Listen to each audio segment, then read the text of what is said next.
tipikasi tersebut. Nah, si korban sendiri sangat-sangat tidak mampu menjelaskan.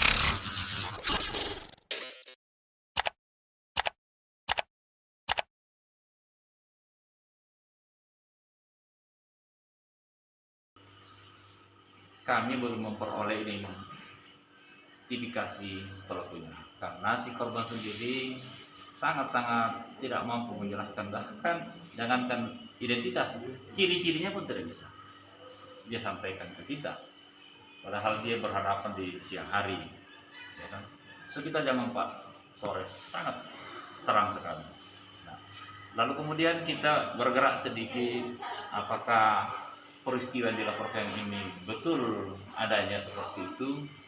Lalu kemudian kami bersama KBL dan seluruh anggota melakukan olah TKP malam hari, ingin membuktikan seperti apa sih seperti di peristiwa yang terjadi sesungguhnya.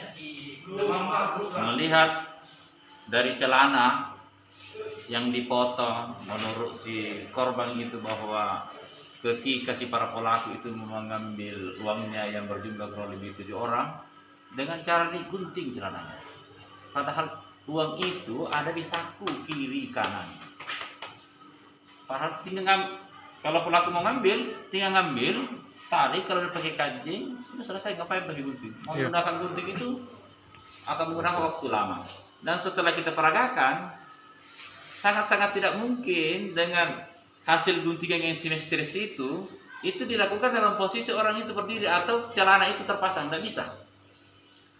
Dan menurut kita yang lihat itu, celana itu hanya bisa digunting, diperlakukan seperti itu ketika celana itu di luar atau tidak sedang digunakan, baru bisa posisi guntingannya seperti itu. Dan itu ada kecurigaan bahwa ada keadaan yang sengaja dibuat, ada sesuatu yang ingin disembunyikan, ada keadaan lain, entahlah seperti apa. Yang jelas bahwa kalau peristiwa seperti itu sangat tidak masuk akal apa yang di peristiwa apa dipertontonkan ke kita. Itu satu. Yang kemudian yang kedua, bahwa dari semua peristiwa yang disampaikan ke kita, mulai dari berangkat dari rumah sampai terjadinya peristiwa itu, tidak pernah satu kata bahasa. Selalu berubah-ubah, mulai dari uang yang dibawa, jumlah uang yang dibawa, dari rumah sampai ke TKP akhir, dari tempatnya membawa kerbaunya pun berbau tempatnya dari mana asalnya, sampai kepada peristiwa akhir itu dia tidak mampu menerangkan berapa jumlah uang. Padahal dari awal dia menyatakan 74 sekian. Setelah kita minta dirinci, tidak mampu. Dari mana uang itu? Dia mengatakan ambil dari rumah sekitar 40 sekian. Ditanya orang di rumahnya mengatakan tidak ada.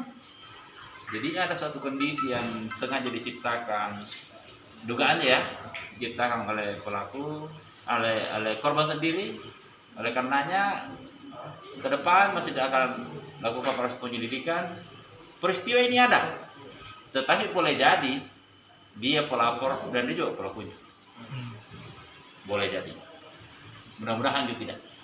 Tetapi kalau melihat kondisi seperti itu, sangat tidak mungkin ada terjadi peristiwa pidana seperti itu.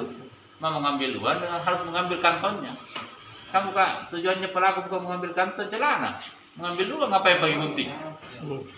Padahal itu cuma dikancing saya, tinggal tarik sudah selesai. Saya kira itu teman, untuk ke depan kita akan masih memberikan tanggapan setelah hasil penyelidikan lanjutan apa yang kita temukan berikutnya. Oke?